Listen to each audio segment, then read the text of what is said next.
കൃത്യമായ financial planning ചെയ്യുന്നതിലൂടെ നമ്മുടെ ജീവിതത്തിൽ നമുക്ക് ഫിനാൻസുമായി ബന്ധപ്പെട്ട് എന്തെങ്കിലും ഒരു ആവശ്യം ഫ്യൂച്ചറിൽ വരികയാണെങ്കിൽ വളരെ ടെൻഷൻ ഫ്രീ ആയിട്ട് നമുക്ക് അതിനെ ഫേസ് ചെയ്യാൻ പറ്റും എന്നുള്ളതാണ് ഫിനാൻഷ്യൽ പ്ലാനിങ്ങിന്റെ ഏറ്റവും വളരെ വലിയൊരു ഇമ്പോർട്ടൻസ് എന്ന് പറയുന്നത്. നമുക്ക് എത്ര ഇൻകം ഉണ്ടെന്നും എത്ര ചെലവുകൾ ഉണ്ടെന്നും എത്ര കടങ്ങൾ ഉണ്ടെന്നും നമുക്കിനി വരാൻ പോകുന്ന ആവശ്യങ്ങൾ എന്തൊക്കെയാണെന്നുള്ള കൃത്യമായ ധാരണ നമുക്ക് ഉണ്ടായിരിക്കണം. എല്ലാ വ്യക്തികളും ഫിനാൻസ് പോയിന്റ് ഓഫ് വ്യൂല് ഓരോരുത്തരും ഡിഫറെന്റ് ആണ്. ഓരോരുത്തരുടെ ഫിനാൻഷ്യൽ പ്ലാനിങ് ഡിഫറെന്റ് ആയിരിക്കും. ഓരോരുത്തരുടെ ഇൻവെസ്റ്റ്മെന്റ് സ്ട്രാറ്റജീസുകൾ ഡിഫറെന്റ് ആയിരിക്കും. സോ ഇതിലെല്ലാം തന്നെ നമുക്കൊരു പ്ലാന്, ഒരു ലേ ഔട്ട് ക്രിയേറ്റ് ചെയ്യണം എന്നുള്ളത് വളരെ നിർബന്ധമാണ്. അങ്ങനെ വന്നു കഴിഞ്ഞാൽ നമുക്ക് ഫ്യൂച്ചറിൽ ഖേദിക്കേണ്ടി വരില്ല, അല്ലെങ്കിൽ ഫ്യൂച്ചറിൽ നമുക്ക് വളരെ ടെൻഷൻ ഫ്രീ ആയിട്ട് നമ്മുടെ കാര്യങ്ങൾ നമുക്ക് മുന്നോട്ട് കൊണ്ടുപോകാൻ പറ്റും.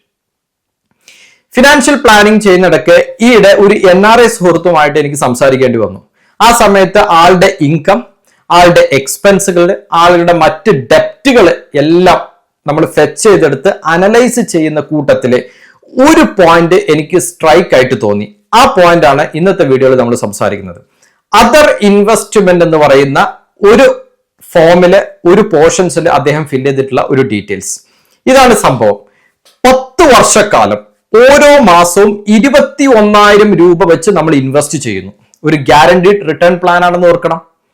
21,000 രൂപ വെച്ച് 10 വർഷം നമ്മൾ ഇൻവെസ്റ്റ് ചെയ്യുന്നു. 10 വർഷം എന്ന് പറഞ്ഞു കഴിഞ്ഞാൽ 120 മാസം നമ്മൾ ഇൻവെസ്റ്റ് ചെയ്യുന്നു.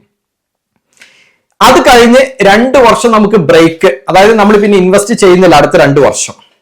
അവിടുന്ന് ആ 2 വർഷം കഴിഞ്ഞു, അതായത് ആദ്യത്തെ 10 വർഷം ഇൻവെസ്റ്റ് ചെയ്യുന്നു, 2 വർഷം ബ്രേക്ക്, പിന്നെയുള്ള 35 വർഷക്കാലം ഓരോ മാസവും നമ്മുടെ ബാങ്ക് അക്കൗണ്ടിലോട്ട് 22,000 രൂപ കിട്ടുന്നു.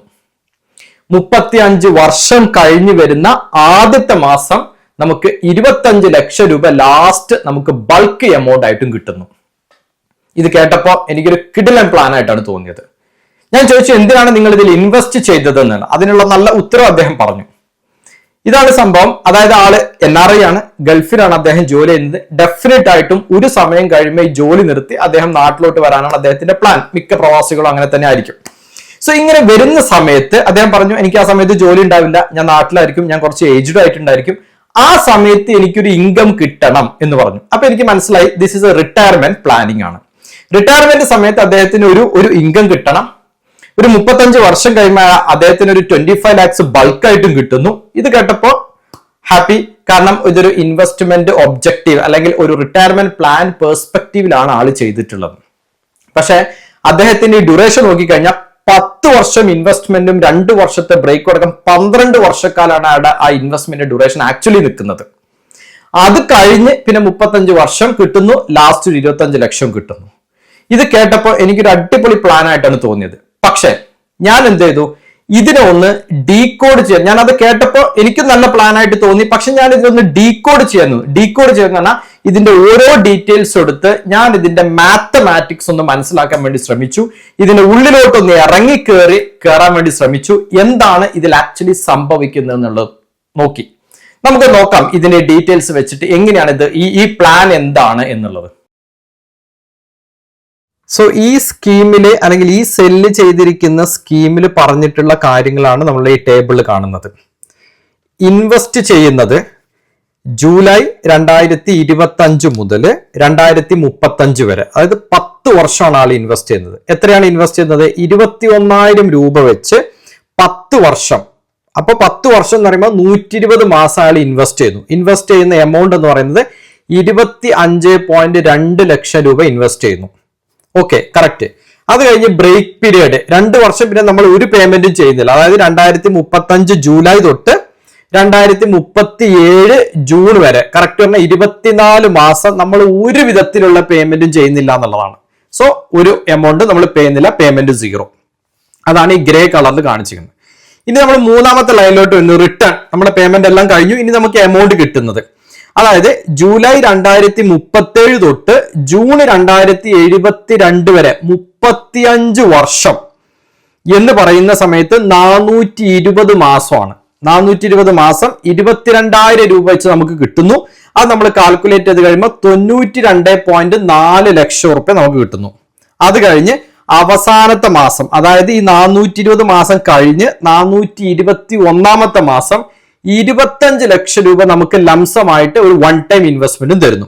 ഇപ്പൊ 92.4 ലക്ഷവും ഈ കിട്ടുന്ന 25 ലക്ഷം കൂടി നമ്മൾ ആഡ് ചെയ്ത് കഴിഞ്ഞാൽ 1.174 crore rupees, അതായത് 1,17,40,000 രൂപ ഉണ്ടാവുന്നു.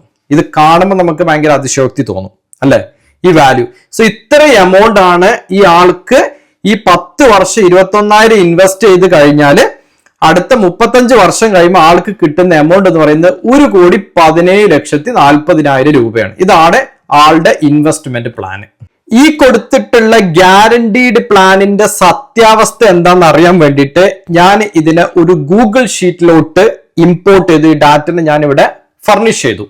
എന്നിട്ട് ഞാൻ ഇതിന്റെ മാത്തമാറ്റിക്കൽ ഫോർമുല കൊടുത്ത് ഇതിന്റെ റിട്ടേൺ ഒന്ന് കണ്ടുപിടിക്കാൻ പോവാണ്. അതായത് 2025 ഇദ്ദേഹം നിക്ഷേപിച്ചത്, അതായത് ഈ മാസം ജൂലൈ 25 തൊട്ട് 21,000 രൂപ നിക്ഷേപിക്കുന്നു. അടുത്ത മാസം ഓഗസ്റ്റിൽ 21,000, അടുത്ത സെപ്റ്റംബറിൽ 21,000, ഇങ്ങനെ ഓരോ മാസവും 21,000 ഇടുന്നു. എത്ര വർഷക്കാലം? 10 വർഷക്കാലം. ആ 10 വർഷത്തെ ഡാറ്റ നമ്മളിവിടെ റെഡ് കളറിൽ കാണിച്ചിട്ടുണ്ട്. എമൗണ്ട് പെയ്ഡ് നമ്മുടെ കയ്യിൽ നിന്ന് പോകുന്നതുകൊണ്ട് അതിന്റെ ഒരു ഓറഞ്ച് കളറിൽ കാണിച്ചു എന്നേ ഉള്ളൂ. അത് കഴിഞ്ഞിട്ട് ലാസ്റ്റ് ഇങ്ങോട്ട് വരുന്നു. അതായത് 2035 ഇവിടെ നോക്കിക്കഴിഞ്ഞാണ് 2035 ജൂണിൽ വരെ നമ്മൾ 21,000 രൂപ അടക്കുന്നു. അത് കഴിഞ്ഞ് നമ്മൾ എന്താണ് പറഞ്ഞത്? 10 വർഷം കഴിഞ്ഞ് കഴിഞ്ഞാൽ 2 വർഷത്തെ ബ്രേക്ക് ടൈം, അതായത് 35 തൊട്ട് 36 വരെയും 36 തൊട്ട് 37 വരെയും 2 വർഷം നമ്മൾ ഒന്നും അടക്കുന്നില്ല. അത് ബ്രേക്ക് കഴിഞ്ഞിട്ട് നമ്മൾ 2037 ജൂലൈയില് നമുക്ക് എന്ത് കിട്ടുന്നു? എല്ലാ മാസവും നമ്മുടെ ബാങ്ക് അക്കൗണ്ടിലോട്ട് എന്ത് കിട്ടുന്നു? 22,000 രൂപ കിട്ടുന്നു. എത്ര വർഷക്കാലം? 35 വർഷക്കാലം. ആ 35 വർഷത്തെ ഡാറ്റയും ഞാൻ എന്ത് ചെയ്തു? ഇവിടെ ഞാൻ പ്ലോട്ട് ചെയ്തു, ഈ ടേബിളിലോട്ട് കൊണ്ടുവന്നു. അപ്പൊ നമുക്ക് നോക്കാം. 35 വർഷം എന്ന് പറയുമ്പോൾ 2035 തുടങ്ങി, 37 വർഷം എന്ന് പറയുമ്പോൾ 2072. 2072 ജൂണില് നമുക്ക് അവസാനത്തെ 22,000 രൂപയെ നമുക്ക് ലഭിക്കും. അത് കഴിഞ്ഞ് ആ ജൂലൈ വരുന്ന സമയത്ത് നമുക്ക് എന്ത് കിട്ടും? 25 ലക്ഷം നമുക്കൊരു ബൾക്ക് എമൗണ്ട് ആയിട്ട് കിട്ടും.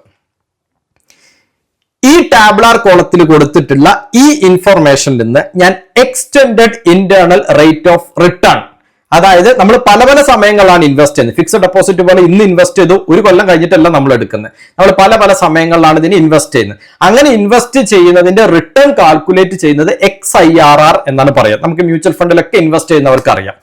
ഇതിന്റെ XIR ഞാൻ കാൽക്കുലേറ്റ് ചെയ്തപ്പോൾ സർപ്രൈസ് എന്ന് പറയട്ടെ, ഈ എമൗണ്ട് ആണ് ഞാൻ കണ്ടത്. 6.53%. ഈ സ്കീമില് 10 വർഷം ഇൻവെസ്റ്റ് ചെയ്യുന്നു, 2 വർഷം ബ്രേക്ക് എടുക്കുന്നു, പിന്നെ ഒരു 35 കൊല്ലം കൊണ്ടാണ് ഈ എമൗണ്ട് എനിക്ക് റിട്ടേൺ തരുന്നത്. ഞാൻ ഇതിന്റെ XIR നോക്കിയപ്പോൾ 6.53. എന്നെ ഭയങ്കര സർപ്രൈസ് ആക്കി കളഞ്ഞു. നമ്മൾ കോമൺ ആയിട്ടുള്ള ഒരു ഡെപ്റ്റ് ഫണ്ടുകളിലോ ഇല്ലെങ്കിൽ ഹൈബ്രിഡ് പോലത്തെ വളരെ സേഫ് ആയിട്ടുള്ള മൾട്ടി അസറ്റ് അലോക്കേഷൻ വരുന്ന ഫണ്ടുകളിലോ ഇൻവെസ്റ്റ് ചെയ്താൽ പോലും നമുക്ക് ഇതിനേക്കാൾ കൂടുതൽ റിട്ടേൺ വളരെ സേഫ് ആയിട്ട് എടുക്കാൻ പറ്റുന്ന ഈ കാലത്ത് ഇത്ര പെർസെന്റേജ് റിട്ടേണേ ഉള്ളൂ എന്നുള്ളത് ഭയങ്കര അത്ഭുതമായി പോയി.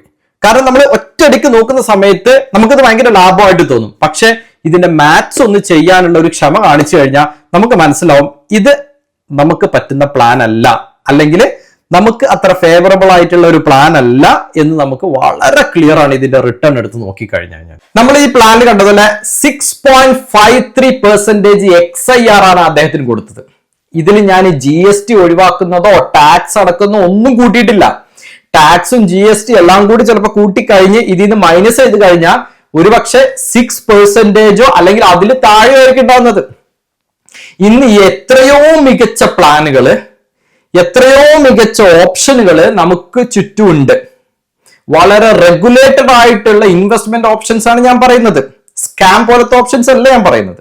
വളരെ റെഗുലേറ്റഡ് ആയിട്ടുള്ള മ്യൂച്വൽ ഫണ്ടുകളുണ്ട്. മ്യൂച്വൽ ഫണ്ട് തന്നെ ഇഷ്ടം പോലെ കാറ്റഗറി. നമുക്ക് റിയൽ എസ്റ്റേറ്റ് സെഗ്മെന്റിൽ ഇൻവെസ്റ്റ് ചെയ്യാം, കൊമോഡിറ്റി ഗോൾഡ് സിൽവർ പോലത്തെ ഇൻവെസ്റ്റ് ചെയ്യാം. ചില ആളുകൾക്ക് IT കമ്പനികളോട് താല്പര്യം ഉണ്ടാവും, IT കമ്പനികളിൽ ഇൻവെസ്റ്റ് ചെയ്യാം. ഇങ്ങനെ ഒട്ടനവധി ഓപ്ഷൻസ് നമ്മുടെ മുന്നിൽ ഉണ്ടാകുന്ന സമയത്ത് പല കാര്യങ്ങളും നമുക്ക് അറിയാതെ പെട്ടെന്ന് നമ്മൾ ഒറ്റ സ്ട്രെച്ചിൽ കേൾക്കുമ്പോൾ 22,000 രൂപ 35 വർഷക്കാലം കിട്ടുന്നു, അത് കഴിഞ്ഞ് 25 ലക്ഷം കിട്ടുന്നു. ഇത്തരത്തിലുള്ള ഈ നമ്പേഴ്സ് കേൾക്കുമ്പോൾ നമ്മൾ പെട്ടെന്ന് അട്രാക്റ്റഡ് ആയി പോകും, സ്വാഭാവികമാണ്. പക്ഷെ വളരെ ക്ഷമയോടുകൂടി ഇതിന്റെ മാത്സ് ഒന്ന് ചെയ്തു നോക്കാൻ നമ്മൾ ഇരുന്ന് കഴിഞ്ഞാൽ ഇതിന്റെ ഉള്ളിൽ നടക്കുന്ന സത്യാവസ്ഥ പലപ്പോഴും നമുക്ക് മനസ്സിലാവും. അതുകൊണ്ട് ഇത്തരത്തിലുള്ള പ്ലാനുകളിൽ പോയി ചാടുന്നതിന് മുന്നേ നമ്മൾ അവരുടെ പ്ലാൻ നമ്മൾ ചൂസ് ചെയ്ത് ഇൻവെസ്റ്റ്മെന്റ് സ്റ്റാർട്ട് ചെയ്യുന്നതിന് മുന്നേ ഈ പ്ലാനിനെ കുറിച്ച് മനസ്സിലാക്കി, അതിന്റെ റിട്ടേൺ മനസ്സിലാക്കി, ഇത് പുറത്തിറങ്ങുമ്പോൾ എന്തൊക്കെ ചാർജുകൾ വരും, ഇതെല്ലാം കഴിഞ്ഞിട്ട് അവസാനം എനിക്ക് എന്ത് കയ്യിൽ കിട്ടും എന്നുള്ള കാൽക്കുലേഷൻ ചെയ്യാൻ നമ്മൾ മനസ്സ് കാണിക്കണം. അല്ലെങ്കിൽ പല ഏജന്റുമാരും നമ്മളെ സമീപിച്ച് നമ്മൾ അതിൽ പോയി ചാടും. അതല്ല എന്നുണ്ടെങ്കിൽ ഇന്ന് ഇന്റർനെറ്റിന്റെ ലോകമാണ്. നമുക്ക് ഇഷ്ടം പോലെ വെബ്സൈറ്റുകൾ ഇതുപോലെയുള്ള NRI investment plan, retirement plan, guaranteed plan എന്ന് പറഞ്ഞ ഒരുപാട് പ്ലാനുമായിട്ട് നിങ്ങളെ സമീപിക്കും. നിങ്ങൾക്ക് കേൾക്കാം, ഒരു പ്രോബ്ലം ഇല്ല. പക്ഷെ അതിലെ മാത്സ് നിങ്ങൾ ചെയ്തു നോക്കുക. അത് നിങ്ങൾക്ക് ആവശ്യമുള്ളതാണെന്ന് നിങ്ങൾക്ക് ഉറപ്പുണ്ടെങ്കിൽ മാത്രം അത്തരത്തിലുള്ള പ്ലാനുകളിൽ പോയി നമ്മൾ ചൂസ് ചെയ്യുക. അല്ലെങ്കിൽ അതിനേക്കാൾ റിട്ടേൺ തരുന്ന പ്ലാനുകൾ മാർക്കറ്റ്സിൽ റെഗുലേറ്റഡ് ആയിട്ട് മ്യൂച്വൽ ഫണ്ട് പോലത്തെ ഇൻവെസ്റ്റ്മെന്റ്സ് അവൈലബിൾ ആണ്. അത് ചൂസ് ചെയ്ത് അതിൽ ഇൻവെസ്റ്റ് ചെയ്യാം.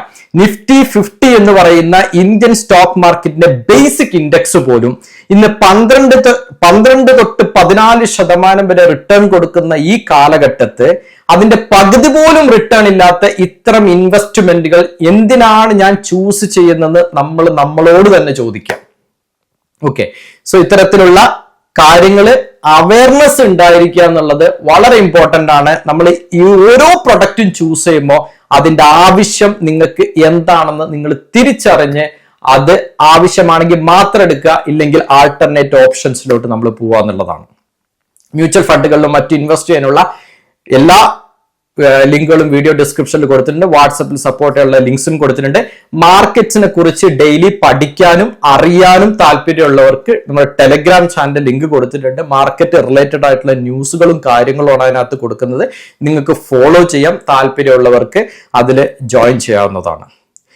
ഈ വീഡിയോ കണ്ടതിലൂടെ കുറച്ച് ഇൻഫർമേഷൻ, ചെറിയൊരു അവയർനെസ് ക്രിയേറ്റ് ചെയ്യാൻ ഞാൻ കാരണമായെന്ന് നിങ്ങൾക്ക് തോന്നുകയാണെങ്കിൽ നിങ്ങൾക്ക് വീഡിയോ ഡെഫിനറ്റ് ആയിട്ട് ലൈക്ക് ചെയ്യാം. നമുക്ക് വരുന്ന ദിവസങ്ങളിൽ മറ്റൊരു ഇൻഫോർമേറ്റീവ് വീഡിയോ ആയിട്ട് വീണ്ടും കാണാം.